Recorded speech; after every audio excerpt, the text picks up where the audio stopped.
நண்பர்களே, தமிழ்நாட்டு முருகனும் வடநாட்டு தேவசேனாபதி ஸ்கந்தன் சுப்பிரமணியன் என்கிற முருகனும் ஒருவரா அல்லது இருவரா என்பதை பார்ப்போம். தமிழ்நாட்டில் உள்ள ஒரு சாரார் தற்பொழுது தமிழ்நாட்டில் உள்ள முருகன் அவர்களுக்கே சொந்தம் என்றும், வடநாட்டு சுப்பிரமணியன் ஆகிய மற்றும் ஸ்கந்தன் என்று பெயர் பெற்ற தேவசேனாபதி என்று பெயர் பெற்ற ஒரே தெய்வம் தான் அவையெல்லாம், அந்த தெய்வத்திலிருந்து வேறுபட்டவர் என்றும், அதனால மற்றவர்கள் அவர்களை அந்த முருகன் தமிழ்நாட்டு முருகன் மற்ற முருகனோட பேர்களை சம்பந்தப்படுத்தி ஒன்று என்று சொன்னாக்க, இல்லை நாங்கள் வேற அப்படி சொல்லக்கூடாது, எங்கள் தனித்தன்மையை இழக்கிறோம் அப்படின்னும், அப்படி சொல்கிறவங்கள்லாம் எங்களை எங்ககிட்டேருந்து எங்கள் ஐடென்டிட்டியை திருடிக்கிறாங்க அப்படின்னு சொல்லிட்டோம். அந்த உரிமையை மீட்க வேண்டும் என்று பல குரல்களை எழுப்புகிறார்கள். இந்த கருத்துவாதம் சரியா அப்படின்னு நம்ம பார்க்கணும். அதுக்கு ஒரு காரணம் என்ன சொல்றாங்கன்னா, வடநாட்டில் இருக்கிற முருகன் சுப்பிரமணியன் நாங்கள் ஏன் ஒத்துக்க மாட்டோம்னா, அந்த கருத்துக்கள் ஒரே கருத்தாக இல்லை, பல்வேறு கருத்துக்கள் வடநாட்டு புராணங்கள் உள்ளன, அந்த கருத்துக்கள்லாம் முரண்பாடுகள் கொண்டதாக உள்ளது, அதனால நாங்கள் ஒத்துக்கலை அப்படிங்கிறாங்க. வடநாட்டில் உள்ள கருத்துக்கள்ல முரண்பாடு இருக்கிறதுனால இல்லை ஒரே கருத்து இருக்கிறதுனால என்ன வித்தியாசம்னு எனக்கு தெரியல. சரி, இந்த வித்தியாசங்கள்லாம் ஒரு நூல்களில் வருவதற்கு பல காரணங்கள் உண்டு, அதையும் நாம பார்க்க வேண்டும். அது என்னவென்றால், இந்த புராணங்கள் மகாபாரதம் இவைகளில் தான் இந்த முருகனை பற்றிய செய்திகள் வேதத்திலையும் இருக்குதான். அந்த செய்திகள் அங்கே காணப்படுகின்றன. அந்த செய்திகளை பார்க்கிற போது வித்தியாசங்கள் இருக்கத்தான் செய்யுது, இல்லைன்னு நான் சொல்லலை. ஆனால் ஏன் இந்த வித்தியாசங்கள் வந்தன அப்படின்னு பார்க்கறது அவசியம். இந்த புராண நூல்கள்லாம் எழுதி 2000 வருஷத்துக்கு மேலாச்சு. 2000 வேதங்கள் 4000 வருஷம் ஆச்சு. எனவே 4000 வருஷத்துல பலகாலம் அது மனப்பாடமாக இருந்து பின்னால் எழுதப்பட்டது. அந்த எழுதிய நூல்களை மக்கள் படித்தார்கள், அதை வழி வழியாக கொடுத்தார்கள். ஆனால் இந்தியாவில் என்ன ஆச்சு, அதிகமாக பஞ்சம் அப்பப்போ வரும். ஒரு 5 வருஷம் 10 வருஷத்துலேருந்து 100-200 வருஷம் வரைக்கும் பஞ்சம் வரும் வெவ்வேறு பகுதிகளில். அப்போ மக்கள்லாம் இடம்பெயர்வார்கள். இடம்பெயர்வது அவங்க தங்க புஸ்தகத்தையும் எடுத்து போகணும். புது இடத்துல அந்த மக்கள் வேற மொழி பேசுறவங்களா இருப்பாங்க, வேற பண்பாடு கொண்டவர்களா இருப்பாங்க. அவ்வளவா இந்த நூல்களை ஆதரிக்கணும்னு கிடையாது. அவர்களுடைய தெய்வங்கள் வேறவாக இருக்கும், அல்லது வழிபாட்டு முறைகள் வேற இருக்கும். அதனால இவர்களுக்கு ஆதரவு இல்லாதனால அந்த நூல்களையே இவர்கள் வைத்துக் கொண்டிருக்க முடியாது. அது ஒன்றா. அதனால அந்த நூல்களை பாதுகாப்பது கஷ்டம். மற்றொன்று என்னன்னு கேட்டாக்க, அதே மாதிரி வெள்ளம் அடிக்கடி ஆத்தோரங்களில் மக்கள்லாம் ஊர்களில் இருந்ததுனால வெள்ளம் வீடுகள் எல்லாத்தையும் அடிச்சுன்னு போடுற போது இந்த ஏடுகளை எல்லாம் அடிச்சுன்னு போயிடும். இன்னொன்று, நூல்கள்லாம் இருக்கிற போது அந்த நூல்களை கரையாக அரிச்சிடும். நாம் பனவோலைச்சுவடியிலையோ அல்லது பூர்ச்சபத்திரம் என்று சொல்லக்கூடிய ஒரு வட இந்தியா காஷ்மீர்லாம் ஒரு இலை, அதில் தாவர சாறு கொண்டு எழுதுவார்கள். இதெல்லாம் ஒரு 100 வருஷம் 200 வருஷம் இருக்கும். அதுக்கப்புறம் புதுப்பிக்கணும். அந்த புதுப்பிக்கிற போது அது அவர்களுக்கு புதுப்பிக்கிறதுக்கு நல்ல சாமர்த்தியமான ஆட்கள் இருக்கும். அதை தவிர்த்து இவைகள் எளிதாக பூச்சிகளால் அரிக்கப்படும். கரையாக இருந்தால் அதுக்கு பெரிய எதிரி. எங்கேயாவது கொஞ்சம் ஈரப்பதம் சுத்தங்களை ஏடுகளை வச்சிருப்போம், அதுக்கு பின்னாலேருந்து கரையாக அப்படியே அரிச்சிடும். திடீர்னு ஒரு நாள் பார்க்குற போது பின்னால் பாதி ஏடுகளை கரையாக அரிச்சிருக்கும். அப்போது கொஞ்சமாக அரிச்சிருந்தால் அதை படிக்கலாம், படி எடுக்கலாம். ஆனால் நிறையா அரிச்சிருந்தால் அதை படிக்க முடியாது. அந்த மாதிரி நூல்களை தான் அவர்கள் என்ன பண்ணுவாங்க, படிக்கவே முடியாட்டி படிச்சுட்டு இந்த கரையால் அரிச்ச அல்லது செல்லரிச்ச ஓலைகளை வச்சுதான் மற்ற ஓலைச்சுவடிகளும் பாதிக்கப்படும் சொல்லி அதைத்தான் வெள்ளம் வரும்போது ஆறுகளில் போடுவாங்க. இது நல்ல நூல்களை போட மாட்டாங்க. வெள்ளம் வரும்போது ஆறுகள். ஆனால் அதே சமயத்தில் பௌத்தர்கள், ஜெயினர்கள் இவங்கெல்லாம் பல 100 ஆண்டுகள் அந்தந்த பகுதியில் இப்போ தமிழ்நாட்டிலே ஆண்டிருக்காங்க. அவர்களோட மன்னர்கள் அவர் பக்கம் இருப்பாங்க. அப்போ மக்கள்லாம் என்னங்க நிறைய கோயில்களை மூடியிருக்காங்க. அப்போ பூஜா விதிகளோ அந்த புராணங்களோ படிப்பதோ ரொம்ப குறைஞ்சி போடும். மக்களும் அந்த பக்கம் மதம் மாறிடுவாங்க. பல சமயத்தில் இந்த மத தலைவர்களுமே என்ன பண்ணாங்க, அந்த கால வழக்கம் என்னன்னா வாதிட்டு தோற்றவர் வென்றவரோட ஃபிலாசபிக்கு போகணும், அந்த மதத்தை தழுவணும். அந்த மாதிரி போச்சுன்னா என்ன ஆகும், அந்த அந்த வித்வானுக்கு இருக்கின்ற புஸ்தகங்கள்லாம் அவரோட எடுத்துன்னு போவார், அல்லது அதை படிக்க மாட்டாங்க யாரும். அவங்க சிஷ்யங்களும் அந்த பக்கம் போயிடுவாங்க. அந்த மாதிரி போகிற போது இந்த நூல்கள் பராமரிப்பு அற்றதாக ஆகிவிடும். பின்பு பரகாலம் எடுத்து திருப்பி சனாதனம் தலை தூக்குற போது இந்த நூல்கள் கிடைக்காது. கிடைச்சாலும் அதை புரியணும், அல்லது அதுக்குள்ள புது இடத்துல போகிற போது ஸ்கிரிப்ட் மாறிடும். அப்போ இந்த ஸ்கிரிப்டை புது ஸ்கிரிப்டில் அதை எழுதணும். அப்போது புது ஸ்கிரிப்ட் எழுத பழைய ஸ்கிரிப்டில் என்ன இருந்திருக்கு அதை புரிஞ்சுக்கணும், அதில் என்ன அர்த்தம் இருந்திருக்குன்னு இப்போ தெரிஞ்சுக்கணும். அந்த அர்த்தத்தை இதில் நாம் புது இதில் படி எடுக்கணும். அதெல்லாம் ரொம்ப வித்வான்களுக்கு தான் ஆகும். இந்த சமயத்திலாம் தவறுகள் வர வாய்ப்பு இருக்குது. அதே மாதிரி மன்னர்களுக்கிடையே சண்டை வரும். அவர்கள் நகரங்களை எரிப்பார்கள். அப்போ அது ஓலைச்சுவடிகள்லாம் என்ன ஆகும், வித்வான்களோட ஓலைச்சுவடிகள்லாம் போயிடும், இல்லை அதை விட்டு ஓடி போடுவாங்க. அப்போது அந்த கலையபுரத்தில் எல்லாம் காணாமல் போயிடும். அதே மாதிரி நம்ம வெளிநாட்டு படையெடுப்பெல்லாம் இருந்தது. தட்சசீலாங்கிற ஒரு யூனிவர்சிட்டி இருந்தது. பெரிய ஆயிரக்கணக்கான மாணவர்கள் உலகத்திலேருந்து பல பகுதியிலே இருந்து படித்தாங்க. அந்த அட்டில்லாங்கிற ஹூனர்கள் அதை அட்டாக் பண்ண போது அப்படியே கம்ப்ளீட்டாக லைப்ரரி அடிச்சிட்டாங்க. அதே மாதிரி பின்னால் முஸ்லீம்கள் படையெடுப்பு வந்தபோது, துருக்கியர்கள் படையெடுப்பு வந்தபோது நாலந்தா பல்கலைக்கழகத்தை எரித்து அவங்க 6 மாதம் அந்த லைப்ரரி எரிஞ்சிருந்தா அத்தனை உரைச்சுவடிகள்லாம் போயிடுச்சு. இந்த மாதிரி இன்னும் பல காரணங்களை சொல்லிட்டே போகலாம். இப்படி பல காரணங்களால் அப்பப்போ திருப்பி எழுதுகிற போது பல நூற்றாண்டுகள் புத்த மதம், ஜெயின மதம் இருந்து திருப்பி சனாதனம் வரும்போது அந்த ஆச்சாரியர்களுக்கு, புது ஆசிரியர்களுக்கு அந்த பழைய நூல்கள் தெரியணும். அப்படி தெரியாட்டி அதை சரியாக படியெடுக்க முடியாது. பல சமயத்தில் புதுசாக ஒரு இடத்துக்கு போகணுன்னா அந்தந்த இடத்துல சரஸ்வதி பண்டார்னே இந்த நூலகங்கள் வச்சுருப்பாங்க. அங்கேருந்து படி எடுக்கிறதுக்குன்னு ஒரு ஆளை வச்சுருப்பாங்க. அவன் படி எடுத்து கொடுப்பான், அவனுக்கு ஒரு காசு கொடுப்பாங்க. ராஜாக்களும் அதுக்கெல்லாம் காசு கொடுப்பாங்க, இந்த மாதிரி நூல்கள் பரவுவதற்காக. அந்த படி எடுக்கிறவன் கெட்டிக்காரனாக இருக்கும். அவனுக்கு ஒரு வார்த்தை புரியலைன்னா அவன் வேற ஒன்று போட்டான்னா மாறி போகும்.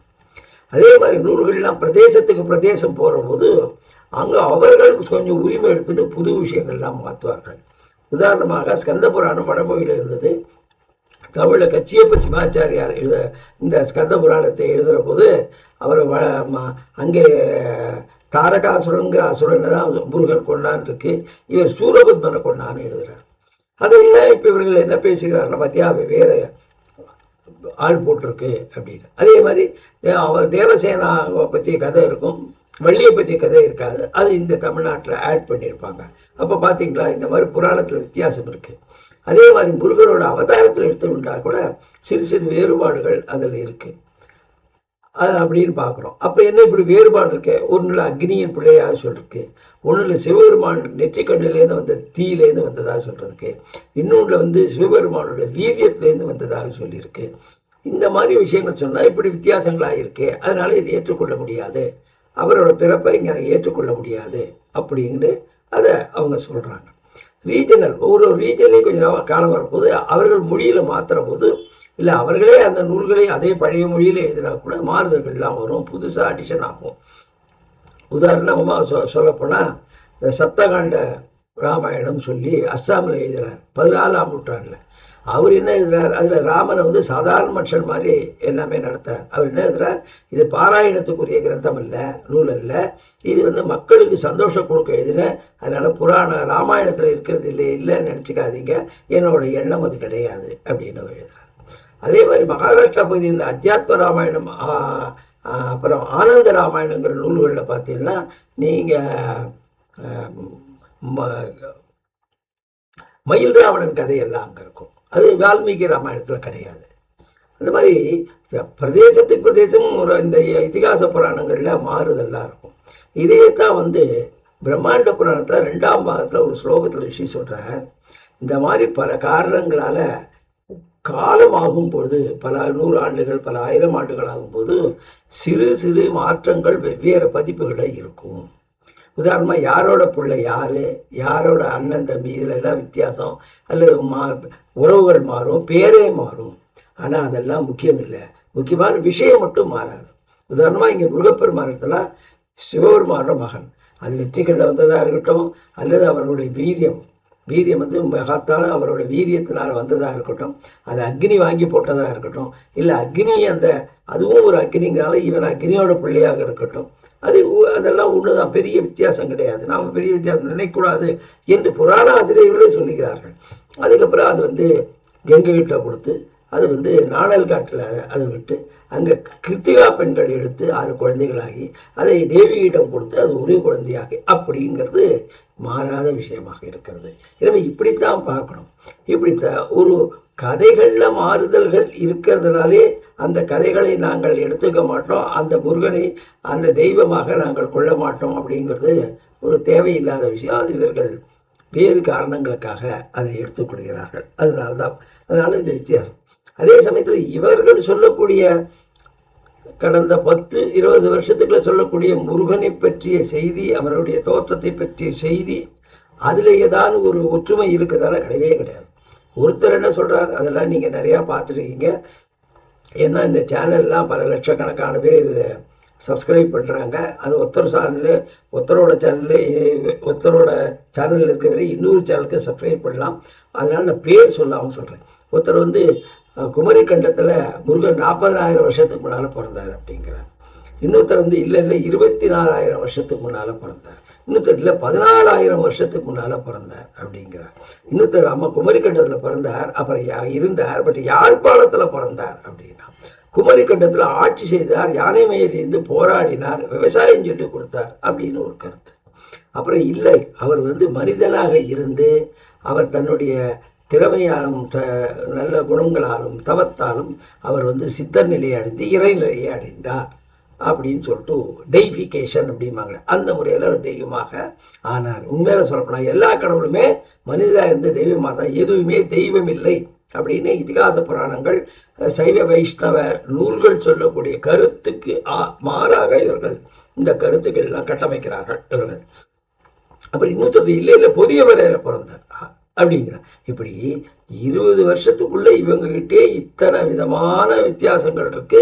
ஆனா இவங்கிட்ட ஒண்ணு என்னன்னா, இந்த முருகனும் எங்க பிறந்ததா சொன்னா கூட அந்த முருகனும் வட இந்தியாவில் இருக்கிற ஸ்கந்தன் அல்லது மயூரநாதன் அல்லது தேவசேனாபதி அப்படின்னு சொல்லக்கூடிய முருகனும், ஏன்னா அவர்கள் அதே அவரோட ஒரு அம்சம்தான் இந்த முருகனும் அப்படின்னு நம்ம சொல்றோம். ஆக அது இல்லை என்றதுல மட்டும் அவர்கள் ஒரே ஒற்றுமையா இருக்கிறாங்க. இதுக்கு என்ன ஆதாரம்? நீங்க இவ்வளவு சொல்றீங்களே, என்ன ஆதாரம்? ஏதாவது தொல்லியல் ஆதாரம் இருக்கா, நூல் ஆதாரம் இருக்கா அப்படின்னா அவங்க ஏதோ இப்படி காமிக்கிறாங்களே தவிர்த்து அதுல நாட்களை குறித்து வருடங்களை குறித்து சரியான குறிப்புகள்லாம் ஒண்ணுமே கிடையாது. ஆனால் அதை அடித்து சொல்லுகிறார்கள். அதைத்தான் நாம் இங்க பார்க்கிறோம். சரி, அடுத்ததாக இந்த தமிழ்நாட்டுக்கு இந்த குமரிக்கண்டத்திலேருந்து எப்போ மக்கள் வந்தார்கள், அது ஒரு காரணமா பார்க்கணும். அப்புறம் ஏன்னா அப்பதான் வடநாட்டில் இருந்து வந்த முருகனா அப்படிங்கிறத ஆராய்ச்சி செய்யறதுக்கு அதுக்கு முன்னாடி இதை பார்க்கணும். முதல் சங்க காலம் தமிழ் சங்க நூல்கள் தான் சொல்றது. ஆக ஒரு குமரிக்கண்டன்னு ஒன்றது எங்க இருந்ததுன்னு தெரியல. ஆனா பொதுவாக ஒரு எண்ணம் என்னன்னு கேட்டா, அது எங்கேயோ தெற்கே இருந்தது, கடல் பகுதியில் இருந்தது, மறைந்து விட்டது, அதுக்கு கடல் கோள்கள் தான் காரணம் என்பதாக சொல்கிறார். அப்படி சொல்ற போது முதல்ல தென்மதுரை அப்படிங்கிற பகுதி தலைநகரமாக இருந்து ஒரு கடல் கோளால் அழிந்தது என்று சொல்கிறார்கள். அது முதல் சங்க காலம் என்று சொல்லுகிறார்கள். அடுத்ததாக கவாடபுரம் என்னும் தலைநகரை கொண்டு 2ஆம் சங்கமா இருந்ததாக சொல்லுகிறார்கள். அது என்ன காலம்னு அது சொல்ல தெரியல. அவங்க என்ன அதுக்கு ஒரே சொல்லு என்ன சொல்றாங்கன்னா, இத்தனை 1000 புலவர்கள் இருந்தார்கள், இத்தனை வருடங்கள் இருந்தான்னு பிற்காலத்தில் உரையாசிரியர் கொடுத்த குறிப்பு இருக்கு, அவ்வளவுதான். அவர்களுக்கும் ஆதாரம் ஒன்றும் கிடையாது. அதை வைத்துக் கொண்டு இவர் சொல்லுகிறார்கள். சரி, இதுக்கு வேற எங்கேயாவது கிராஸ் அப்படின்னு ராமாயணத்துல இருக்கு. ராமாயணத்துல சுக்ரீவன் கிஷ்கிந்தா காண்டத்துல சீதையை ராவணன் தூக்கி சென்ற பிறகு ராமனுக்கு உதவி செய்வதற்காக வானரங்களை 4 திக்குகள் அனுப்புகிறார். அவ்வாறு அனுப்பும் பொழுது அவர் என்ன சொல்றார், தெற்கு திக்கு நோக்கி அனுமான், அங்கதன், ஜாம்பவான் அந்த குழுவை அனுப்புறார். அப்படி போகும்போது தெற்கே என்னென்ன தேசங்கள் இருக்கு, எங்க தேடணும்னு ஒரு வரிசை சொல்றார். அப்படி சொல்ற போது மகேந்திரகிரி இருக்கு. மகேந்திரகிரியை தாண்டி தெற்க போனாக்க அங்க கவாடபுரத்தை தலைநகராக கொண்ட பாண்டிய ராஜ்யம் இருக்கிறது அப்படிங்கிற மாதிரி அவரு சொல்ற. அப்படி கவாடபுரம் இருக்கிறது அப்படிங்கிற. அப்போ இந்த மகேந்திரகிரிக்கு அப்புறம் கவாடபுரம். சில பேர் என்ன சொல்றாங்க, கவாடபுரம் இருக்கிற போது ஸ்ரீலங்காவும் அதுவும் ஒன்னா இருந்தது அப்படின்னு அவர் சொல்றாரு. ஆனா ராமாயணம் என்ன சொல்லுது, கவாடபுரத்தை தலைநகராக கொண்ட பாண்டிய ராஜ்யம் இருந்தது, அதுக்கப்புறம் ஒரு ஸ்ரீலங்கா அல்லது சிம்மள தீவு இருக்கு, அது தீவு.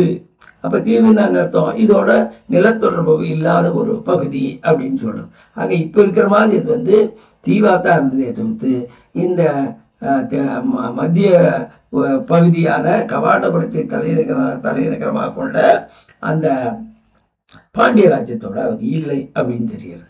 அதுக்கப்புறம் என்ன ஆகுதுன்னா, இவர்கள் அதுவும் அழிஞ்சதுக்கு அப்புறம் ராமாயண காலத்துக்கு அப்புறம் இவர்கள் இப்பொழுது மதுரைக்கு வருகிறார்கள். இந்த 2ஆம் சங்க காலத்துல தான் அந்த தமிழுக்கு இலக்கணம் எழுதப்பட்டது அப்படிங்கிறதும் தொல்காப்பியம் எழுதப்பட்டது அப்படின்னு சொல்றோம். ஆனா தொல்காப்பியத்துக்கு பாயிரம் என்பது எப்பவுமே ஒரு நூல்களுக்கு ஏற்றுவார்கள். அப்போ பரம்பாரனார் ஒரு பாயிரத்தை ஏற்றார். அவரோட காலம் தொல்காப்பியரோட சமகாலத்தவர் என்று சொல்கிறார்கள். ஆனா அவருக்கு என்ன அது சொல்ற போது வடவேங்கடம் முதல் குமரி வரை உள்ள தமிழ் கூறும் நல்லுலகம்னு ஒரு அடையாளத்தை போடுறார். இந்த வடவேங்கி இதுல பாருங்க, 2வது தமிழ்ச்சங்க காலத்துல தொல்காப்பியர் இருந்திருந்தா அப்ப கவாடபுரம் வரைக்கும் சொல்லி இருக்கணும், இல்ல கவாடபுரத்தை பத்தி பேசியிருக்கணும். கவாடபுரத்தை பத்தி பேசல. அதுக்கு பதிலாக என்ன பேசுறார், குமரி முதல் வடவேங்கடம் முதல் அப்படின்னா. அது எப்பொழுது நிகழ்ந்ததுன்னா 3ஆம் தமிழ்ச்சங்க காலத்தில் தான் இருந்தது. எனவே இந்த பரம்பாரனாரின் இந்த பாயிர உரையை பார்க்கும் பொழுது இலக்கணமானது 3ஆம் தமிழ்ச்சங்க காலத்தில் தான் எழுதப்பட்டது அப்படின்னு தெரிகிறது. இந்த சமயத்தில் தான் அவர் என்ன பண்றார், இந்த நிலப்பரப்பை 5 திணைகளாக பிரிக்கிறார். அதுல குறிஞ்சி, முல்லை, மருதம் இருக்கு. அதுல திருமாலையும், அதுக்கப்புறம் முருகப்பெருமானையும், அப்புறம் இந்திரனையும், அதுக்கப்புறம் இந்திரனையும், வருணனையும், கொற்றவையும் வைக்கிறார். இதுதான் நமக்கு நடக்கிறது. அப்போ இங்க ஒரு முக்கியமான விஷயம், அங்கேருந்து யார் தமிழர்கள் வந்தார்களா, பாண்டியர்கள் வந்தார்களா அப்படின்னு ஒரு கேள்வியை போட்டா, பாண்டியர் தலைநகரம் தென்மதுரை, பாண்டியர் தலைநகரம் கவாடபுரம், பாண்டியர் தலைநகரம் இப்போ இருக்க மதுரை பார்த்தீங்களா. அப்போ அங்கேருந்து வந்தவர்கள் யாருன்னா பாண்டியவங்க குடியை சேர்ந்தவர்கள் மட்டும்தான் என்றும் தெரிகிறது. அப்போ சோழ சேர மன்னர்கள் அப்பொழுது இந்திய பகுதியிலே இப்ப இருக்கிற பகுதியில எங்கேயோ வாழ்ந்திருக்கணும் அப்படின்னு தெரியுது.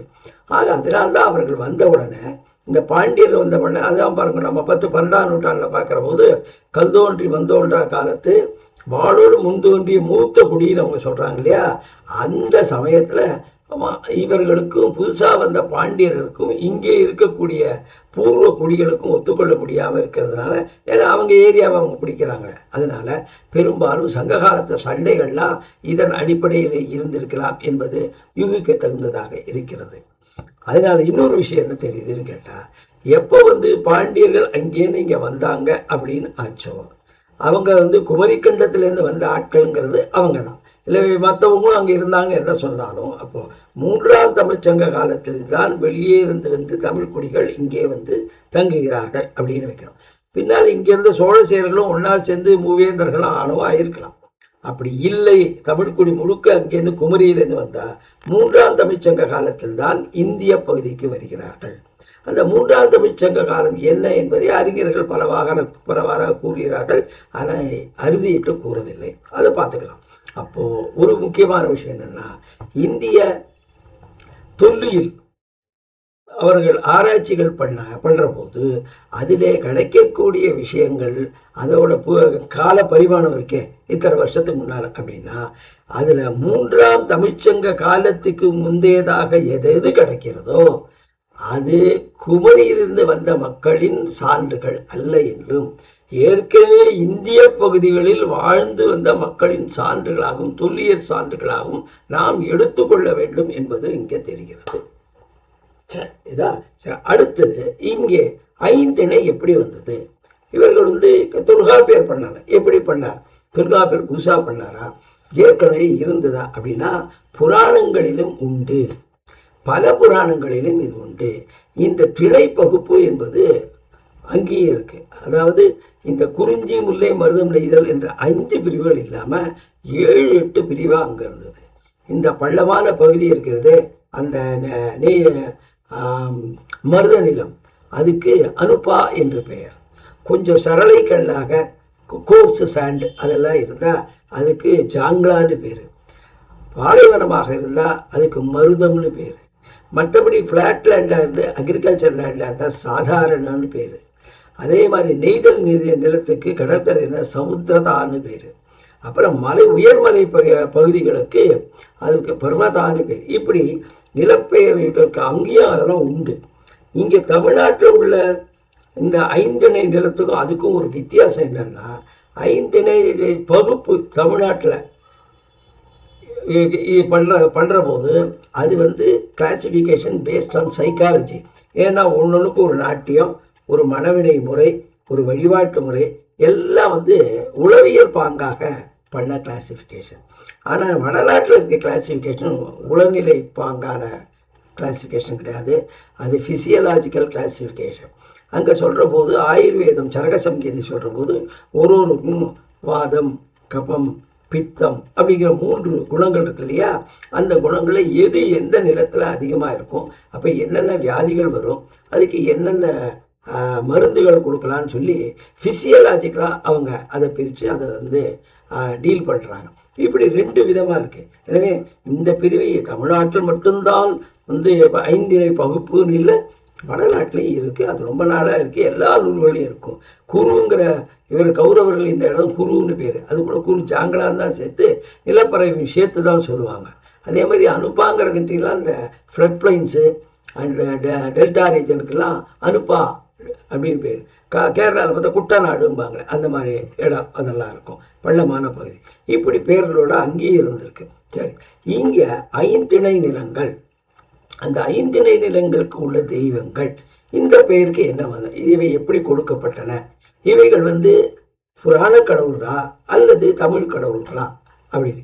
இப்போ இருக்கிறவங்களாம் என்ன சொல்றாங்க, இல்லை இல்லை இது எல்லாம் நாங்கள் வச்ச பேர் தான், அதையெல்லாம் இவங்க எடுத்துட்டு அவங்க அந்த திருமால்னு வச்சதை அவங்க விஷ்ணுன்னு எடுத்துக்கிட்டாங்க, அதே மாதிரி முருகன் வச்சது சுப்பிரமணியன், இப்படி எல்லாம் பண்ணி எங்ககிட்ட திருடிட்டாங்க, அதை நாங்கள் விட மாட்டோம், அதனால எங்கள் உரிமையை அதனால இந்த வெறும் திரைப்படத்தில் ஒருத்தர் எடுக்கிற போது வடக்கே பிறந்து மத்திய பகுதியிலே வளர்ந்து தென்னகத்திலே சிறப்பாக இருந்தாங்கன்னா அது எப்படி சொல்லுவீங்க, எங்கள் பகுதி தான் முருகன் அப்படின்னு இப்போ ஒரு பிரச்சனை ஓடிக்கிட்டு இருக்கு இல்லையா. அந்த மாதிரி அவர்கள் என்ன சொல்றாங்கன்னா, இந்த சிவன் மதுக்கணும் எல்லாம் எங்கூர் ஆட்கள். அப்போ எங்கூர் தெய்வமான, ஐயோ அதுவும் தெய்வம் இல்லை, அவர்கள்லாம் மனிதர்களாக இருந்து தெய்வத்தன்மை அடைந்தவர்கள் அப்படின்னு அதை வேற ஒரு மாத்துறாங்க.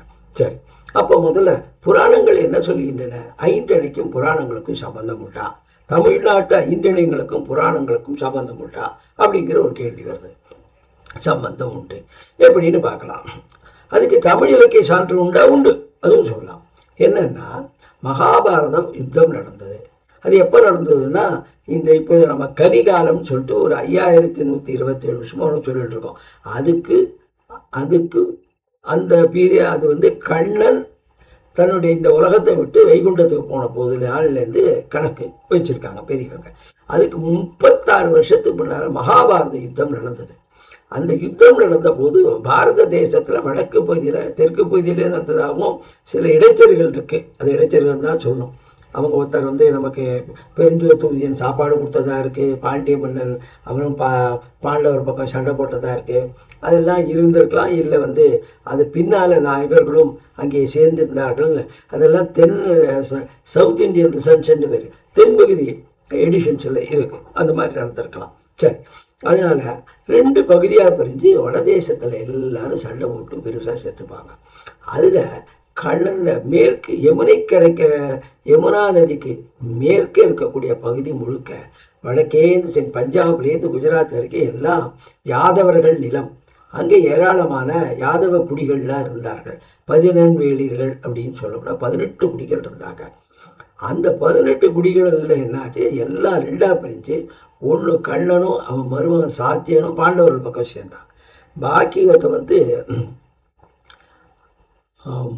கிருத்தவர்மா அப்படின்னு ஒரு யாதவ தலைவன், அவன் தலைமையில் யாதவ பெரிய சேனையானது கௌரவர்களோட சண்டை போட்டது. அந்த யுத்தம் முடிகிற போது எல்லா சேனையும் ஏறத்தாழ சேர்த்து போச்சு. ஆனால் இந்த கிருத்தவர்மா பழைச்சிருந்தான் அந்த பக்கம், இந்த பக்கம் சாத்திகி பழைச்சிருந்தான். இவர்கள்லாம் ஊருக்கு போய் திரும்பி போயிட்டாங்க. போகிற போது இந்த ஏற்கனவே 2 பக்கத்தில் சேர்ந்தாங்களா, அந்த வன்மத்தோடையும் அங்கே ஊருக்கு எடுத்துன்னு போயிட்டாங்க.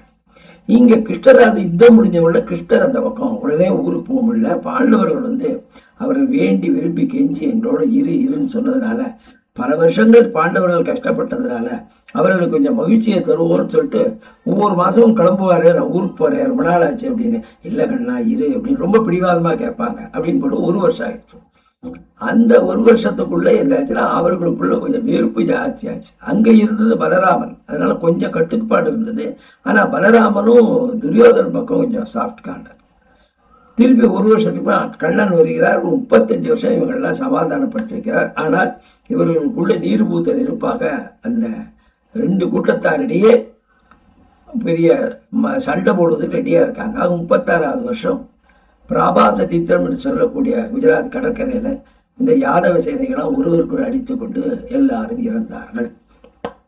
அந்த மாதிரி இறந்ததுக்கு போக உடனே கண்ணனும் பலராமனும் அவர்கள் வைகுண்டத்துக்கு போயிட்டாங்க.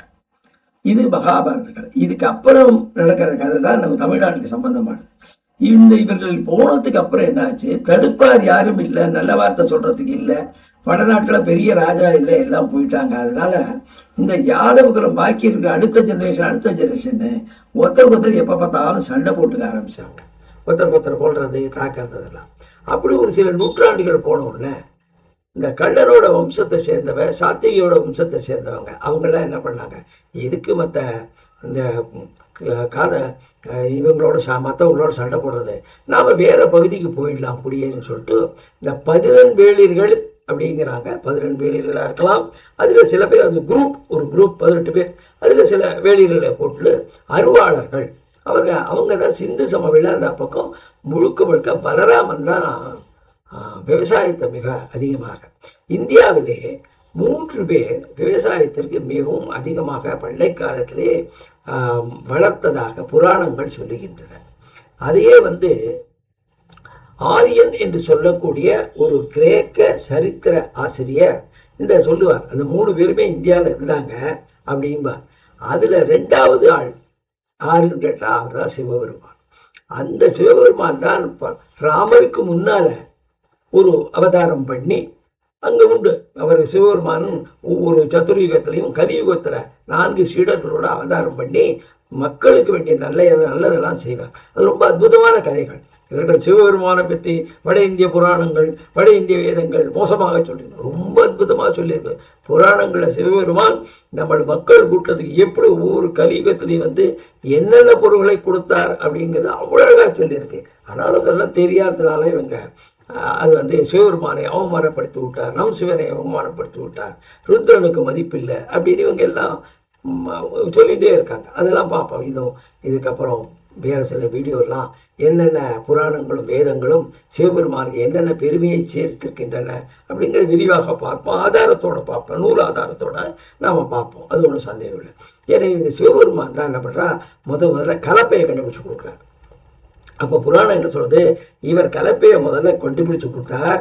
அதுக்கு முன்னால கலப்பை இந்த விவசாயம் முறையாக இல்லை, கலப்பை இல்லாமல் விவசாயம்.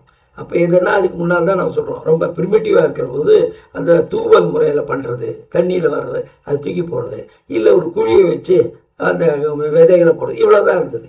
ஆனால் கலப்பையை வச்சு சிஸ்டமேட்டிக்காக உழறதுங்கிறது சிவபெருமான் கொடுத்ததுனால தான் அது இந்தியாவுக்கு முழுக்க வந்தது அப்படின்னு ரொம்ப சிறப்பாக அதை சொல்லியிருக்காங்க அவங்க.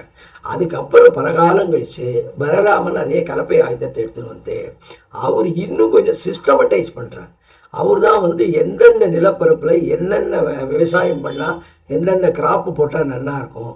அப்புறம் டிரான்ஸ்பிளான்டேஷன் மெத்தடுன்னு சொல்கிறோம் இல்லையா, இது நாற்று நடுதல் முறை, அது இரிகேஷன், இதெல்லாம் அவர் தான் கொண்டு வர்றார். அதுக்கு முன்னால எங்க தண்ணி வருதோ அந்த இடத்துல விவசாயம் பண்ணாங்க கலப்பையை வச்சு. ஆனா இந்த தண்ணியை ஒரு இடத்துல இருந்து இன்னொரு இடத்துக்கு கொண்டு போகலாம், கால்வாய் வெட்டி அப்படிங்கிறதெல்லாம் பண்ணி ஜனங்களுக்கு இந்த ஃபுட் கிரைன்ஸ், இந்த தானியத்தோட உற்பத்தி மிக அதிகமாக பெருக்கிற பெருமை இவருக்கு தான் உண்டு. இந்தியா முழுக்க அவரால் செயலால எல்லா இடத்துலையும் இந்த விவசாயமானது பெறுகிறது. அதனால ஜெயின்ஸில் அவர்கள் திரிசட்டி சாலக புருஷான்னு சொல்லி 63 கிரேட் பீப்புள் அப்படின்னு வணங்கக்கூடிய, அதில் பலராமருக்கு பல சமயம் அவர் திருப்பி பிறப்பார். அவர் பெரிய நன்மைகளை சமுதாயத்துக்கு செய்வார்னு அவருக்கு பெரிய இடம் கொடுத்துருக்காங்க ஜெயின். இதனால தான் மிக அதிகமாக உணவு உற்பத்தி, தானிய உற்பத்தி வந்ததுனால்தான் மாமிசம் சாப்பிடுவது இந்தியாவில் குறைஞ்சது. அதுக்கப்புறம் அதுக்கு முன்னாலே எல்லாருக்கும் ரிஷிகள்லாம் என்ன பண்ணாங்க, காய்கறியைத்தான் சாப்பிடுவாங்க, கிழங்குகளை சாப்பிடுவாங்க, தானியம் அவ்வளவா விளைவி சாப்பிட மாட்டாங்க.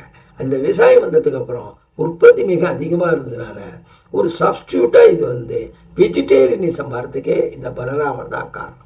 எனவே அவர்கள் இந்த ஒரிசாக்கெல்லாம் போயிருக்காங்க, மத்திய இந்தியாக்கெல்லாம் போய் அதை அவர் போகிற இடத்தெல்லாம் மக்களுக்கு சொல்லி அதான் சொல்கிறார் அந்த ஆரியன்கிறவர். பல இடத்த வென்ற இடத்த அவர் என்ன பண்ண ஒன்றும் இல்லை, ஒழுங்காக இந்த விவசாயம் பண்ணுங்கடான்னு அதை சொல்லி கொடுப்பாராம். அதுதான் அவ்வளோ பாராட்டுறான். சொல்லி கொடுத்து எல்லாத்தையும் விவசாயத்தை அதிகப்படுத்தினார் அப்படின்னு சொல்கிறார். அப்படி இருந்த அதில் ஒரு குரூப்பு இப்போ தமிழ்நாட்டுக்கு வருது. இதுக்கு 2 செய்தி வருது. ஒன்று என்ன அப்படின்னா, கைலாயத்தில் பார்வதி கல்யாணமாக, அந்த பார்வதி கல்யாணத்துக்காக தேவரும் மூவரும் வர, அங்கே வடக்கு தாழ்ந்து தெற்கு உயர, அதை சரி செய்வதற்காக அகத்தியரை அனுப்பினார். இந்த கதை எல்லாருக்கும் தெரியும். அப்படி வருகிற போது அவர் என்ன பண்ணார், நேரடியாக வரல, சும்மா வரல தமிழ்நாட்டுக்கு. அதனால அவர் என்ன பண்ணுறார், துவராபதி போந்து அந்த சுவராபதி கோமான் வழி வந்த, ஏன்னா கண்ணன் அப்போ இல்லை, அவர் போய் சில நூற்றாண்டுகள் ஆயிருக்கு. அந்த நூற்றாண்டுகள் ஆனவுடனே அந்த மக்களில் அந்த 17 வேளிர்களையும், 17 வேளிரில் 18 பேரையும் கூட்டு வந்திருக்கலாம், அல்லது 17 வேளிர் குரூப்லேருந்து சில பேரை கூட்டு வந்திருக்கலாம். அதுக்கப்புறம் நிறைய அறுவாளர்கள், அவங்க விவசாயிகளையும் கூட்டு இந்த நம்முடைய கன்னியாகுமரி, அந்த திருவனந்தபுரம் பகுதியில் இப்போ நாஞ்சில் நாடுன்னு சொல்கிறோம் இல்லையா, அந்த இடத்துல விவசாயம் பண்ண ஆரம்பிக்கிறார், சொல்லி கொடுக்கிறார்கள். இது இன்னொரு பாட்டு, சங்கப்பாட்டில் கபிலர் இருங்கோவேள் அப்படின்னு சொல்லக்கூடிய வேளிற்கு அவர் சொல்றார், ஏ மன்னா, உனக்கு 49 தலைமுறைக்கு முன்னால அகத்தியனானவன் அங்கே துவராபதியில போந்து அருவாளர்களை கொண்டு காடு திருத்தி நாடாடினான். அப்போ முதல்ல அந்த பகுதியில் நாஞ்சில் நாடு கன்னியாகுமரியில தான் அந்த பலராமனால விவசாயம் வந்தது. அதுக்கப்புறம் தாமிரபரணி நதி கரையில் முழுக்க விவசாயம் பரவிது. அப்புறம் அங்கேருந்து வைகை நதிக்கு பரவித்து, அங்கேருந்து காவேரி நதிக்கு பரவி பின்னால் தமிழ்நாடு முழுக்க ஒரு செழிப்பான ஒரு விவசாய பகுதியாக ஆயிடுச்சு. அதுக்கு பூரா யாரு, அதான் இண்டஸ் வேலியிலேருந்து வந்ததா சொல்றது. அதை பல பேர் அது எப்படி அப்படின்னா அதுதான் உண்மை. சரி, இப்படி வரும்போது அந்த யாதவர்களுடைய அந்த இந்த புராண கடவுள்களும் அந்த நம்பிக்கைகளும் இங்க வந்தன, அதுவும் இங்க பரவ ஆரம்பிச்சது. ஆக இது பலத்தினாலேயோ ஆயுதத்தினாலேயோ வரல. அப்ப நிறைய அந்தணர்களும் இங்கே வந்தார்கள். அதுவும் எந்த மாதிரி அந்தணர்கள் அப்படின்னு கேட்டா, சாதாரணமான அந்தணர் குடியில பிறந்தவர்கள், நல்ல வேத ரிஷிகளின் வம்சத்துல பல பேர் அவர்கள் தமிழ்நாட்டில் இங்கே தமிழை கற்றுக்கொண்டு அந்த தமிழை கற்றுக்கொண்டு தமிழ் புலவர்களாகவும் சங்க புலவர்களாகவும் இருந்திருக்கிறார். அது ஒரு 20 பேர் நான் பேர் கொடுக்குறேன், இன்னொரு வீடியோவில் தரேன். அவர்கள் என்னென்ன, அவர்கள் பேர், வேத ரிஷி எந்த குடியில் வந்தவங்க, இவர்கள் எங்க பேர், இவர்கள் பேர், அதுக்கு எல்லாரும் என்ன பண்ணுவாங்க. தமிழ்நாட்டில் ஒரு சிறப்பு என்னன்னா, எல்லா பேரையும் தமிழில் பண்ணுறது தான் அவங்களுக்கு ரொம்ப. வடநாட்டு பேர் அப்படியே வச்சுக்க மாட்டாங்க, அது தமிழில் பண்ண, அது ரொம்ப கெட்டிக்காரத்தனம். அந்த மாதிரி இந்த ரிஷிகளும் அருமையாக தமிழில் தங்களுடைய பெயரை மாற்றி வைத்து கொண்டு இருக்கிறாங்க. அது என்னங்கிறத அது இன்னொரு வீடியோவில் நான் சொல்கிறேன். சரி, இங்கே வந்த உடனே இந்த தெய்வங்களும் இங்கே கலந்த. அப்போ குறிஞ்சி முல்லை மருதம் இதில் இந்த காடும் காடை சார்ந்த இடமே இந்த இடத்துல வந்து வெறும் ஃபாரஸ்ட்ல, இது பூரா கிராஸ்லேண்ட். ஆக இங்கே மாடுகளை மேய்க்கக்கூடிய மேய்ச்சல் தான் முக்கியமாக குறிக்கும். அதனால தான் ஆட்சியர் குறவை பாடுறான் அவன் மதுரை பகுதியில் போகிற போது. அதனால எனவே அந்த தெய்வங்களின் பெயர் இங்கே வருகிறது. ஆக இவருக்கும் அதே மாதிரி முருகன் வந்து அதனால்தான் சேயோன் மகன், இவர்கள் சொல்ல மகன் தான் சொல்லியிருக்கு. அதனால இந்த முருகன் சொல்ல முடியாது, அது யார் வேணா இருக்கலாம், அதெல்லாம் கிடையாது. ஏன்னா ஒருத்தரோட பையன் அப்படின்னு சொன்னா அந்த அப்பா யாருன்னு நல்லா தெரிஞ்சாதான் பையனை தெரியும் நமக்கு. வெறும் ஒருத்தன் பையன்னு இருக்க முடியாது. அதே மாதிரி மால் அப்படின்னா அதுக்கு என்னென்னவோ சொல்றாங்க. அதனால மால்னா மயக்கம், ஏன்னா அழகு அறிவு இதில் தான் மயங்குவார்கள். அதே மாதிரி தான் முருகு அது எந்த இடத்துல எது மனது மயங்குமோ அதுதான் முருகு. அது எது அழகுல மயங்கும், இளமையில மயங்கும். அதனாலதான் புராணங்கள்லாம் சொல்ற போது சனத்குமார்னு சொல்லி சனகர் சனந்த சனத்குமார் இவரை பற்றிய செய்திகள்லாம் புராணத்துல இருக்கு, சிலப்பதிகாரத்துல இருக்கு. ஆக இவர்கள் 4 எப்பவுமே 5 வயசு சதாபாலருக்கு 5 வயசு, இளமை மாறாதவர், என்னைக்கும் எந்த அழிவும் இல்லாதவர். அதுல சனத்குமாரோட அம்சம்தான் முருகப்பெருமான் அப்படிங்கிறது புராணங்களோட செய்கை சொல். அதுதான். அப்ப என்ன பண்றாங்க, 5 திணைக்கும் 5 தெய்வங்கள் போரு வேத கடவுள்கள். அதனால இந்திரன் வரான். அந்த இந்திரன்லாம் அது வந்து ராஜான்னு போட்டிருக்கு, ராஜா தான், இந்திரன் இல்லை.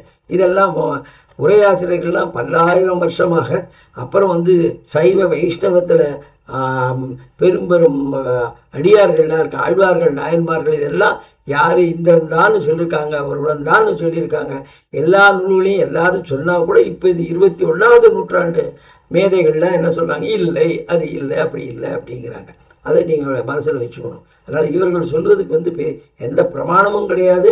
ஆனா பெரியோர்கள் காலங்காலமாக சொன்னதும் ஆழ்வார்கள் நாயன்மார்கள் சொன்னதும் அந்த தெய்வங்களோட லீலைகளா சொன்னது எதுவும் தமிழ்நாட்டு கதை கிடையாது. எல்லா இதிகாச புராணங்கள் இருந்தது. 1-2 பிரதேசத்து இந்த மாதிரி மாறும். உதாரணமா வள்ளி கல்யாணம் அல்லது அறுபடை வீடு, இதெல்லாம் தான் மாறுதல்கள், இந்த ரீஜனல் டிஃபரன்ஸ் அப்படின்னு சொல்றது. மற்றபடி எல்லாம் புராண செய்திகளாக தான் இருக்கும். இந்திரனும் மழைக்கடவுளுங்கிறது புராண செய்திகள். அதே மாதிரி வருணனும் அப்படின்னாக்க இந்த மீனுக்காக இவருக்கு வந்து மற்ற ஐரோப்பாலாம் பார்த்தீங்கிற போது, அதாவது மத்தியதர கடலை பார்க்குற போது அவர்களுக்கெல்லாம் காற்று வேணும் இந்த ட்ரேடு பண்ணுறதுக்கு, இந்த லோ லாட்டிடியூட்னு சொல்லிட்டு இந்தியாவுக்கெல்லாம் வரதுக்கு. அதனால அவங்க ஊர்லலாம் என்னென்னா கப்பல்களுக்கு காற்றை கொடுக்கறதுக்காக காற்று வீசு காற்றுக்கு தெய்வம் உண்டு. ஆனால் இந்தியாவில் வீசு காற்று வாயு உண்டு. ஆனால் இவர்களுக்கு பின்னால் அவர்கள் அந்த கப்பலில் போகும்போது இது பெரிய பெரிய பாய்மர கப்பல், நம்ம போன இடத்துல நம்ம பகுதியில் வந்து நிறையா காற்று வேணும், நிறையா பாய்மரம் இருக்கும். ஆனால் காற்று கடவுள் நமக்கு வாயு பொதுவாக உண்டே தவிர்த்து வீசு காற்று கடவுள் நமக்கு கிடையாது. எனவே இது பூரா வேத கடவுளாக ஏதாவது புத்த மதத்தில் மட்டும் பார்த்தா மணிமேகலை அந்த மாதிரி காற்று கடவுள், அதில் மட்டும்தான் ஒரு வித்தியாசம். மற்றபடி நமக்கு அந்த கடவுள்லாம் இந்த வேத கடவுள் தான் 5 கடவுள்கள் திணை கடவுளாக. இதெல்லாம் இந்த திணைக்கு அவர்களுக்கு நேரடியாக என்ன சம்பந்தம், கண்ணன் வந்து மாடு மேய்ச்சான், அதனால காட்டுக்கு வைக்கிறாங்க. சிவபெருமான் பெரிய மலைகளுக்கு தலைவனாக இருந்தான், அதனால அவங்க இங்கே வந்து அவனோட மகனை வந்து குன்றுக்கு, இங்கே குன்றுன்னா கூட பல பேர் சொல்கிறாங்க சிவபெருமான் வந்து முருகப்பெருமான் தான் விவசாயம் நல்லா சொல்லி கொடுத்தான். குன்றுகளில் பெருசாக விவசாயம் நடக்காது. இப்போ இவங்க தமிழ்நாட்டில் இருக்கக்கூடிய அறுபடை வீடெல்லாம் எடுத்தா குன்றுல ஒன்றும் விவசாயம் கிடையாது. குன்றுக்கு கீழே வயல்கள் இருக்கும். இப்போ வந்து ஆவினன் குடிங்கிறோம் பழனியை, கீழே வந்து பயணம்னா வயல்கள், அதுதான் அங்கே தான் விவசாயம். அதே மாதிரி திருப்பரங்குன்ற பெரிய விவசாய நிலம் கிடையாது. அதனால முருகன் தான் விவசாயம் கொடுத்தாரு எங்களுக்கெல்லாம். சில குறிப்புகள் இருக்கு, தெய்வங்களை அங்கங்கே வேண்டி எனக்கு விவசாயத்துக்கு உதவி செய்ய அப்படிங்கலாம் உண்டு. ஆனால் அது வந்து இந்த நடைமுறைக்கு உதவாது. இதெல்லாம் ஒரு அபிமானத்தினால சொல்லக்கூடிய விஷயங்களாக நம்ம எடுத்துக்கலாம். அப்படி இவங்க பெரியோர்கள்லாம் தமிழ்நாட்டில் எல்லாம் தமிழ் பேர் பண்ணிடுறாங்க. அதனால தமிழ் பேரை வச்சு இந்த வருணன் இதெல்லாம் வந்து அந்த தெய்வங்களை வச்சு இவங்க வணங்கினாங்க. ஆக இது பூரா என்னன்னு கேட்டால் வேத கடவுள்கள் அப்படின்னு நமக்கு தெரியுது. அதை இப்போ அது கூடாது அப்படிங்கிறதுக்காக, அதை மறுதளிப்பதற்காக இவர்கள் புது புது வார்த்தைகளை சொல்றார்கள். இவர்கள் யாருக்கும் எந்த ஆதாரமும் கிடையாது, இலக்கிய ஆதாரமும் பெருசாக கிடையாது, வேற ஆதாரமும் கிடையாது. அதே மாதிரி இவங்க வேறு விதமான சின்னங்களும் இவங்ககிட்ட கிடையாது. ஆனால் இன்னொரு விஷயம் சொல்லுவாங்க, இங்கே தான் முருகன் கோயில்கள் அதிகமாக இருக்கிறது, முருகனை வணங்குவோர் நாங்கள் இங்கே இருக்கோம், முருகன் பேரை நிறையா பேர் தாங்கி இருக்கார்கள், அதெல்லாம் வடநாட்டில் இல்லை, எங்களோட தான். இது ஒரு 3 ஆர்கியூமெண்ட். என்ன, முருகனை வணங்குவ கோயில்கள் இங்கே தான் ஜாஸ்தி இருக்குது, வடநாட்டில் இல்லை. வடநாட்டில் கோயில் இல்லாத காரணம், கோயில் வைக்காம இல்லை, எல்லாம் உடைச்சி போட்டிருக்கு. எல்லாம் நூற்றுக்கணக்கான ஆண்டுகளாக இங்கே படையெடுப்புனால இது பூரா உடைக்கப்பட்டது. காசி 5 தடவை எரிச்சிருக்காங்க, அதே மாதிரி அயோத்தியா பல முறை எரிச்சிருக்கு. சுதந்திரம் வந்து கூட திருப்பி கோயில் கட்ட முடியாமல் 70 வருஷம் நியாயமான முறையில் கோர்ட்டில் போய் அப்புறம் கோர்ட்டில் ஜெயிச்சு தான் கோயிலை கட்டினோம். பிறகு நாம் சுதந்திரமானதெல்லாம் பிடுங்கலை, மெஜாரிட்டின்னு பிடுங்கலை. இப்படி ஒரு நிலை இருந்ததுனால இந்த கோயில்களில் இருந்த கோயிலெலாம் அழிந்து போச்சு. அப்புறம் அதை முன்னால் புத்தம் ஜெயினமெல்லாம் வரும்போது என்னாச்சு, அவங்களும் பல சமயத்தில் கோயில்கள்லாம் மூடினாங்க. உங்களுக்கு தெரியும், ஜெயினர்கள் இருந்த போதெல்லாம் எப்படி அப்படின்னு சொல்லிட்டு நமது நாவுக்கரசர்லாம் உண்ணாவிரதம் இருந்ததெல்லாம் தெரியும், ஜெயினர்கள் புத்தர்கள் காலத்தெல்லாம். அப்படி அவர்களும் கோயிலில், அப்புறம் திருவாரூர் கோயிலில் குளத்தை எல்லாம் தூத்தாங்க அப்படின்லாம் நமக்கு தெரியும். அந்த நாயன்மார்கள் கதையெல்லாம் நமக்கு தெரியும் இல்லையா? அதனால அப்படி தான் அவங்க கவனிக்க மாட்டாங்க. ரிலிஜனாக அந்த ரிலிஜனோட சின்னங்களை இப்படி அவங்களை கலாட்டா பண்ணுறது, அந்த மாதிரி பல விஷயத்தில் செஞ்சுட்டு இருப்பாங்க. அந்த பூஜை சைவ பூஜைக்காரங்கள்லாம் கிண்டல் பண்ணுறது, இப்படி பண்ணதுக்கான ஆதாரங்கள்லாம் இலக்கியத்தெல்லாம் நமக்கு இருக்கு. இப்படி அதனால நான் கவனிப்பாக இல்லாட்டி 10 வருஷம் 20 வருஷம் நீ கவனிக்காட்டி அந்த மேலேருந்து அதெல்லாம் விழுந்துடும். அப்புறம் திருப்பி கட்டணும், அதுக்கு ஆள் வந்தால் தான் உண்டு. இதுதான் நடக்கக்கூடிய விஷயம். எனவே அங்கே கோயில் இல்லை. ஆனால் அந்த மக்கள்கிட்ட நாங்கள் தான் காவடி தூக்குறோம், அப்புறம் நாங்கள் அலகு குத்தின்னு இழுக்கிறோம், அதனால எங்களுக்கு தான் பக்தி அப்படின்னு அதையும் சொல்லுவாங்க. அது அப்படி நம்ம வச்சுக்கூடாது. ஏன்னா இந்த பக்திங்கிறது அப்பப்போ மாறிட்டே வரும். நீங்கள் முருக பக்தின்னு பார்த்தா 2000 வருஷத்துக்கு முன்னால், முதல்ல ஒரு 2000 வருஷத்துலேருந்து 1400 ஒரு 4 வருஷம் வச்சுக்கலாம், கிபி 700 800 வரைக்கும் வச்சுக்கோங்களேன். கிமுலேருந்து பார்த்தா வட இந்தியா முழுக்க, தமிழ்நாடு வரை 10 பங்கு அதிக பரப்புள்ள வட இந்திய பகுதியில் எங்கன்னா கங்கை கரையிலேருந்து ஆப்கானிஸ்தான், ஆர்மீனியா, அசர்பைஜான் வரைக்கும் அத்தனை இடத்துலையும் இந்த இந்தியாவோட பரப்பு பரவி இருந்தது, ராஜாக்கள் இருந்தார்கள். அப்படிங்கிறத மகாபாரதம் ஒரு பெரிய லிஸ்ட்டே 220 நாடுகள் இருந்தது. அதில் அந்த பகுதியிலையும் நாடுகள் இருந்தது, இந்தியர்கள் ஆண்டார்கள் அப்படின்னு சொல்லிட்டு நம்ம சனாதன தர்மம் இருந்தது. அது மட்டும் இல்லை, அந்த பகுதியில் இருந்த பெரும்பான்மையான கோயில்கள் முருகன் கோயில்கள். அந்த இடத்துல எல்லா இடத்தும் முருகன் சிலை கிடைக்கிறது, எல்லா இடத்துலையும் மயிலோடு தான் அவனுக்கு கிடைக்கிறது. அது இப்போ சில பேர் தமிழ்நாட்டில் சொல்கிறான், மயில் என்னன்னு கேட்டால் இந்த விவசாயம் செய்யக்கூடிய முருகன், அவனுக்கு விவசாயம் செய்கிற கொடுக்க 3 எதிரி உண்டு, ஒன்று எலி, ஒன்று எதிரி, அப்புறம் மயில் ஒன்று எதிரி, தானியத்தெல்லாம் சாப்பிட்றோம், பாம்பு ஒன்று எதிரி, அதனால தான் அதை அடைக்கினான்னு சொல்கிறதுக்கு இது முருகன் கிட்ட இதை மயில் வச்சுருக்கான். இதெல்லாம் சாமர்த்தியமாக சொல்கிறது. இதுக்கெல்லாம் ஆதாரம் ஒன்றும் கிடையாது, இலக்கிய சான்றுகள்லாம் கிடையாது, வேறு எந்த சான்றுகளும் கிடையாது. ஆனால் அங்கெல்லாம் அத்தனை இடத்துலையும் அது கிடச்சிருக்கு. அது மட்டும் இல்லை, இன்னும் எல்லாத்துக்கும் அது மட்டும் இல்லை, பல இடத்துல நிறையா நாணயங்கள் கிடச்சிருக்கு. அங்கே உதாரணமாக யௌதேயாஸ்னு ஒரு ராஜ்யம் இருந்தது. அந்த ராஜ்ய மக்களுக்கு ராஜா, அது பஞ்சாப் அண்ட் ராஜஸ்தான் பகுதியில் இருந்தது. கிமு 5ஆம் நூற்றாண்டுலேருந்து கிபி 4ஆம் நூற்றாண்டு வரைக்கும் இருந்தது. அவங்க அலெக்சாண்டரோடலாம் சண்டை போட்டாங்க, கனிஷ்கரோடலாம் சண்டை போட்டு அப்படியே உயிர் தியாகம் எல்லாம் பண்ணியிருக்காங்க. ஆயிரக்கணக்கான பேர் யுத்தத்திலே ஆசை உள்ளவர்கள்னு பேர் யௌதேயாஸ் அப்படின்னு. அவங்களுக்கு மற்ற ராஜ்யங்கள்லாம் பயப்பட்டிருக்கு அந்த காலத்தில். அந்த யௌதேயர்களுக்கு ராஜ்யத்துக்கு ராஜா கிடையாது. அவங்க என்ன சொல்கிறாங்க, எங்கள் ராஜா சுப்பிரமணியன் தான் எங்கள் ராஜா அப்படின்னு சொல்லிட்டு அவங்க வெள்ளி செம்பு நாணயங்கள்லாம் முருகனை 6 தலை, அந்த 6 தலை ஒன்றா இருக்காது, 3 தலை முதல்ல, அதுக்கு மேலே 3 தலை, மயில், வேல் ஒரு பக்கம். அப்புறம் அந்த பக்கம் என்னன்னு கேட்டால் அந்த யௌதேயர்கள் பெருமையாக தங்கள் பெருமை எழுதின காயின்ஸ், அந்த மாதிரி கோடிக்கணக்கான காயின்ஸை அவங்க வெளியிட்டிருக்காங்க. அதே மாதிரி குப்தர்கள் எடுத்தால் அவங்க ஸ்கந்தகுப்தன், குமாரகுப்தன் அப்படின்னு பேரெல்லாம் வச்சுட்டு அவர்களுக்கிட்டே நிறையா போர்க்கடவுளான, அவங்களுக்கு இல்லை என்னன்னா யுத்தம் பண்ணணுங்கிறதுனால போர்க்கடவுளை அந்த தேவசேனாபதிங்கிறதுனால அந்த எண்ணத்தில் முருகனை அவங்க அந்த தேவசேனாபதி மயில் மீது வந்தான் அப்படிங்கிறது அங்கே அவர்களுக்கு முக்கியம். அங்கே சேவல் கிடையாது.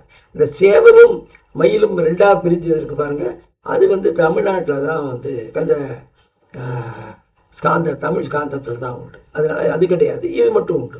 வேல் உண்டு, மயில் உண்டு, அங்கே உண்டு. ஆக குப்தர்களோட நாணயத்திலையும் இது ரெண்டும் இதுவும் உண்டு. அதை தவிர்த்து ஸ்கந்தகுப்தனோட நாணயத்தில் இந்த மாதிரி ஒரு முருகனையும் மயிலையும் வேலையும் ஒரு பக்கம், இன்னொரு பக்கம் அந்த ராஜா ஒரு மயிலுக்கு ஒரு தானியத்தையோ அல்லது ஏதோ திராட்சை பழத்தையோ எதையோ அவன் வந்து அதுக்கு கொடுக்குற மாதிரி அந்த படம், அந்த அளவுக்கு அந்த மயிலை அவர் மரியாதையுடன் நடத்தினார்கள், வணங்கினாங்க அப்படிங்கிற ஒரு விஷயத்த ரொம்ப அழகாக நூல்கள் வந்து நமக்கு சொல்கிறது. அது அடுத்தது வேற இது ஒரு மக்கள் கூட்டமும் அந்த ராஜ்யங்களும் என்ன பண்ணா, இந்த கிளே டேப்லெட்ஸ் களிமண்ணால் செய்யப்பட்ட சுங்கர்கள், களிமண்ணால் செய்யப்பட்ட டேப்லெட்ஸ் என்னும்பாங்க, அது சீல்ஸ். அந்த சீல்ஸில் ஒரு பக்கம் முருகன், அந்த முருகனில் என்ன இருக்குன்னு கேட்டால் முருகன், அதனால் ஒத்த தலை தான், 6 தலை கிடையாது. அப்புறம் மயில், வேல், இதை வச்சுட்டு இருக்கு. அந்த பக்கம் காயின்ஸ் இருக்கும், ராஜா ஏதான வாக்கியங்கள் எழுதியிருப்பாங்க, அது பிராமி லிபியில் இருக்கும். அந்த மாதிரி இந்த வட இந்தியாவில் பார்த்தீங்கன்னா எங்கே பார்த்தாலும் ஒரு 1000 வருஷத்துக்கு மேலே முருக வழிபாடு கோயில்கள், அப்புறம் வந்து காயின்ஸ் எக்கச்சக்கமாக இருந்திருக்கு. அதனால் அவர்கள் பேரெல்லாம் வச்சு, எனவே இன்னைக்கு இல்லாததுனால நாங்கள் தான் முருக பக்தியில் ரொம்ப முக்கியம், அவங்க இல்லை. அதுக்கப்புறம் அவங்க நிறையா பௌத்தம் வந்தது, ஜெயினம் வந்தது, மற்ற மதத்து வந்தாங்க, இந்தோ கிரீக்ஸ் வந்தாங்க, மங்கோல்ஸ் படையெடுப்பு, இந்த மாதிரி பலவிதமான விஷயங்கள் வந்து அவர்கள் நிலை குலைஞ்சு போச்சு. அதனால இதோட கஷ்டத்துலையும் இன்னைக்கு இந்தியா முழுக்க 50 லட்சம் சம்ஸ்கிருதத்தில் 50 லட்சம் ஓலைச்சுவடிகள் பாதுகாக்கப்பட்டன அப்படிங்கிறதா ரொம்ப பெரிய அதிசயமான ஒரு விஷயமாக அங்கே இருக்குது. அதனால தமிழ்நாட்டில் நாங்கள் தான் இங்கே தான் கோயில் பார்த்தீங்களா, அங்கே ஒரு கோயில் கிடையாது. இதெல்லாம் வந்து இருக்கிறத வச்சுட்டு ஒரு கட்டு கட்டுறது, இந்த மாதிரி வீட்டு கட்டுறது, இப்படியெல்லாம் பேசக்கூடாது. அதே மாதிரி தென்கிழக்கு ஆசிய நாடுகளில் பாருங்க, அங்கே முருகனுக்கு சைனாக்காரங்கள்லாம் வராங்க. அப்போ இந்த தமிழ்நாட்டில் ஏன் இல்லை? அதை இந்த மாதிரி ஒரு ஜாதியினர், ஒரு குழுவினர் அதை உடைச்சிட்டாங்க. என்ன ஆதாரம்? ஒன்றுமே கிடையாது. ஆனால் அடித்து நிமித்தி ஒரு வீடியோலையும் சொல்லிட்டு இருக்க வேண்டியது, மக்களுக்கு தவறான செய்திகளை கொடுத்துருக்க வேண்டியது. தென்கிழக்கு ஆசியாவில் இருக்கக்கூடிய முருகன் கோயில் இருக்கு, அதெல்லாம் தென்கிழக்கு ஆசியாவில் இருக்கக்கூடிய வியாபாரிகள் அங்கே போன தோட்ட தொழிலாளர்களுக்காக கட்டி கொடுத்த முருகன் கோயில். 19ஆம் நூற்றாண்டு 20ஆம் நூற்றாண்டு கோயில் எடுத்து பழைய கோயில்கள், முருகன் கோயில்கள் கிடையாது. ஆனால் கிபி 4ஆம் நூற்றாண்டுலேருந்து கிபி 12ஆம் நூற்றாண்டு வரைக்கும் பர்மா, மலேசியா, அதுக்கப்புறம் வந்து வியட்நாம், கம்போடியா, இந்தோனேஷியா, இந்த பகுதியெல்லாம் இந்து மதம் வியாபாரிகளாலும் ராஜாக்களாலும் நன்றாக பரவி, அதில் வர ஒரு ஊர்லேயும் 100க்கு மேற்பட்ட பெரிய கோயில்களும் 1000க்கு மேற்பட்ட சிறு கோயில்களும் இருந்தன. அவைகள்லாம் பின்னால் புத்த மதம் வந்தது, அப்புறம் மற்ற காரணங்களால் அதெல்லாம் போயிடுது. இந்த கோயில்கள்லாம் அங்கூர்வாட் மாதிரி பெரிய பெரிய கோயில் இருக்குது. இத்தனை கோயிலையும் சிவன் இருப்பார், அல்லது விஷ்ணு இருப்பார், அல்லது சிவன் விஷ்ணு 2 பேரும் இருப்பார், அல்லது பெரிய கோயில்களில் சில இடத்துல என்னன்னா அவர் வந்து ஹரிஹரன் இருப்பார், ஒரு பக்கம் சிவனும் ஒரு பக்கம் ஒரே இமேஜில் இருப்பாங்க. இதுதான் இருந்தது. சிறு கோயிலும் அப்படித்தான் தவிர்த்து முருகன் கோயில்களே கிடையாது. அதெல்லாம் இன்னைக்கு போயிடுச்சு. ஆனால் அப்போ எந்த கோயிலையும் பார்த்தா கனி முருகன் கோயில் கிடையாது, அது பிராகார தேவதையாகத்தான் இருந்தது அப்படின்னு தெரியுது. அதனால அந்த காலத்தில் ரொம்ப நாள் இன்னைக்கு வேணா நாம் வந்து தமிழுக்கு முருகனுக்கும் ஒரு ஏற்றம் கொடுத்து நம்ம பேசுறதுனால, தமிழ் கடவுள்னு பேசுறதுனால நம்ம பொதுவே சொல்லுவோம். அந்த இந்த சண்மத ஸ்தாபனம்னு வந்தது இல்லையா, ஆதிசங்கரன் உண்டாக்கிறதுக்கு. அதனால ஒவ்வொருத்தரும் தன் தெய்வத்தை முழு முதற் கடவுள்னு சொல்ல ஆரம்பிச்சாங்க. ஆனால் அதுக்கு முன்னால சைவத்தில் வந்து இந்த அம்பாள், முருகன், பிள்ளையாரு இவ எல்லாருமே ஒரே குடும்பத்தை சேர்ந்து கைலாசத்தில் இருப்பதாக தான் பாவனை இருந்தது. அதனால்தான் அவர்கள் குழந்தையாக இருக்கிறார்கள். நாரதர் வரார், பழத்தை கொடுக்குறார், அந்த கதை வருது பற்றி பழனி கதை.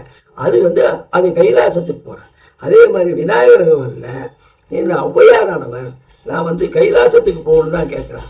அது முன்னால் பார்த்தா இந்த சண்மத ஸ்தாபனத்தில் பார்த்தா பிள்ளையார் இருக்கக்கூடிய முழுமுதற் கடவுளை அதில் வணங்குறாங்க பிள்ளையார. அதுக்கு வந்து ஒரு கருப்பஞ்சாறு கடல், அதில் ஒரு பட்டணத்தில் இருப்பார், அங்கே போகிறதா இல்லை.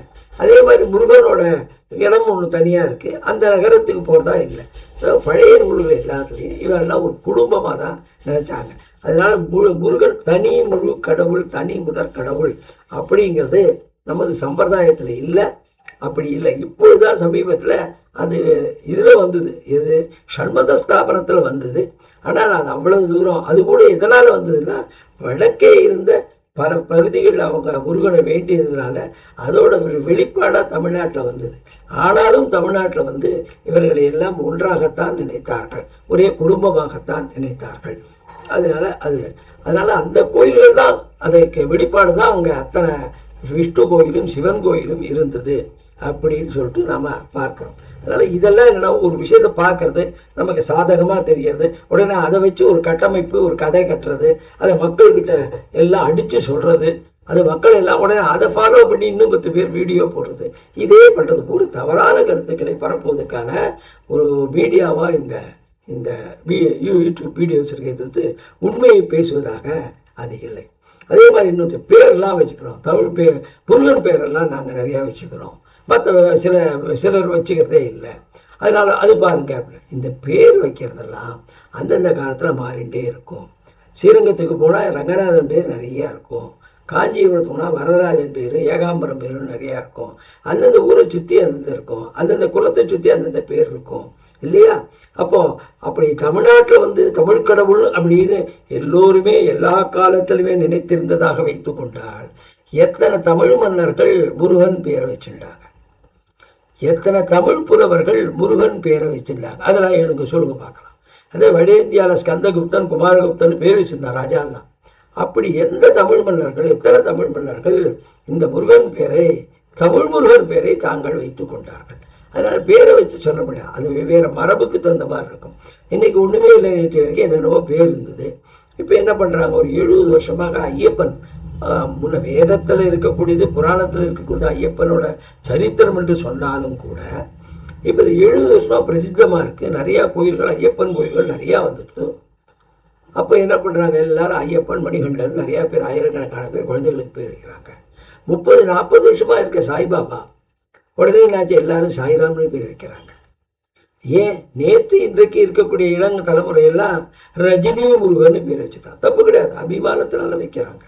அதனால் பேரை வச்சு, அதனால் நாங்கள் நிறையா பேர் வச்சுக்கிறோம், அதனால் தமிழ் முருகன் எங்களுக்கு தாங்கிறது எங்களோட ரத்தத்தில் உங்களுக்கு வாழ்ன்னு சொல்ல முடியாது. இதெல்லாம் சரியான வார்த்தைகளாக எடுத்துக்கொள்வது, இதெல்லாம் மக்கள் நம்பக்கூடாது. இந்த மாதிரி நிறைய கட்டமைப்பு பண்ணுறாங்க, இதெல்லாம் இதையும் நம்பக்கூடாது. எனவே இந்த 5 இருக்கக்கூடிய தெய்வங்களானது நம்ம வேத பாரம்பரியப்படி, இதிகாச புராண பாரம்பரியப்படி அந்த தெய்வத்துக்குள்ள ஆழ்வார்கள், நாயன்மார்கள் சொன்ன கதை முழுக்க அதை பற்றித்தான். நீலமிடற்று அண்ணல், அது எங்கே வந்தது, புராண கதையாக வருது, வேதத்தில் வருது.